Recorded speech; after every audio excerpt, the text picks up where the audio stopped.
అందరికీ నమస్తే అండి. మన ప్రభుత్వం పేదల ప్రభుత్వం. పాపం ప్రతిపక్షాల వాళ్ళందరూ పెత్తందారులు. మన ప్రభుత్వం పేదవాళ్ళ కోసం 2,40,40,000 కోట్లు డీబీటీ రూపంలో ఖర్చు పెట్టింది. సో దాన్ని కుట్రపూరితంగా పెత్తందారులందరూ కూడా, ప్రతిపక్షాల వాళ్ళందరూ కూడా ప్రభుత్వాన్ని తప్పుపడుతున్నారు. అయితే మన ప్రభుత్వం పేదలకు పంచిన 2,40,40,000 కోట్లలో భాగంగానే అదానీ గారికి పోర్టులు ఇచ్చారు, తీర ప్రాంతం ఇచ్చారు, అమూల్ అనే సంస్థకేమో పాల డైరీలు ఇచ్చారు, బైజూస్ అనే సంస్థకేమో ప్రభుత్వ విద్యకి కంటెంట్ ఇవ్వడానికి ఒక కాంట్రాక్ట్ ఇచ్చారు. సరే, ఇప్పుడు ఈ సబ్జెక్ట్ అనేది ఎందుకంటే బైజూస్ బహుశా 2019కి ముందు ఎవరికి తెలియదు ఈ సంస్థ.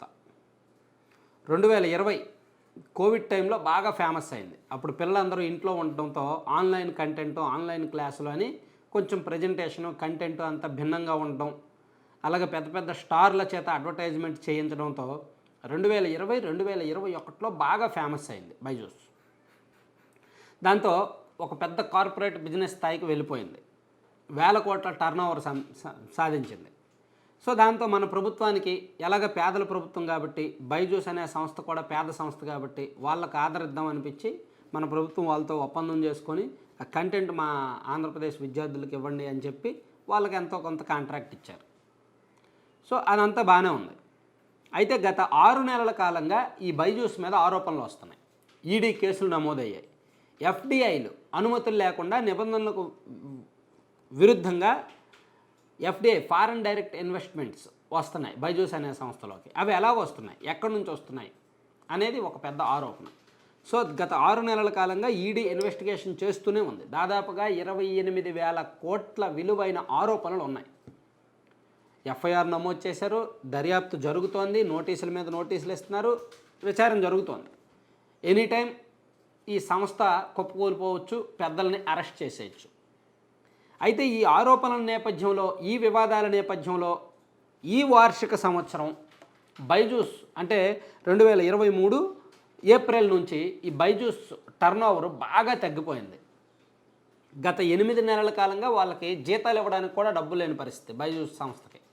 ఆ స్టాఫ్ని పెంచి పోషించడానికి, జీతాలు ఇవ్వడానికి, ఆఫీస్ మెయింటెనెన్స్ కూడా డబ్బులు లేని పరిస్థితి.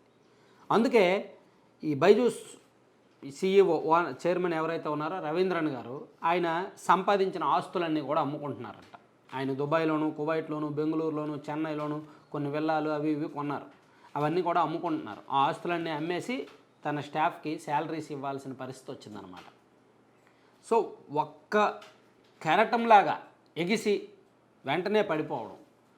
వాళ్ళు ఒకేసారి ఎదిగినప్పుడు ఈ కార్పొరేట్ సంస్థ వాళ్ళ పుట్టుపూర్వత్రాలు ఏంటి, వాళ్ళ కంటెంట్ ఏంటి, అది ఎంతవరకు మనకు ఉపయోగపడుతుంది, అసలు అది మన విద్యార్థులు దాన్ని జీర్ణించుకోగలరా లేదా, దాన్ని అర్థం చేసుకోగలరా లేదా అనేది ఆలోచించకుండా వాళ్ళతో ఒప్పందం చేసుకొని వాళ్ళకి ఇయర్లీ ఇంత కాంట్రాక్ట్ ఇచ్చేసి వాళ్ళని పెంచి పోషించి ఆ పాపం మూటగొట్టుకున్నది మన ప్రభుత్వం. మార్కెటింగ్కి బాగానే ఉంటుంది, ఏముంది, కార్పొరేట్ విద్య పిల్లలకి ఇస్తున్నాము, సో బైజూస్ అనేది కార్పొరేట్ కాబట్టి పిల్లలకి కంటెంట్ ఇస్తున్నాము ఫ్రీగా అని చెప్పుకోవడానికి మార్కెటింగ్కి బాగానే ఉంటుంది. కానీ ఆ సంస్థ నిలకడగా ఎంతవరకు, నిజాయితీ ఎంతవరకు అనేది చూడాలి.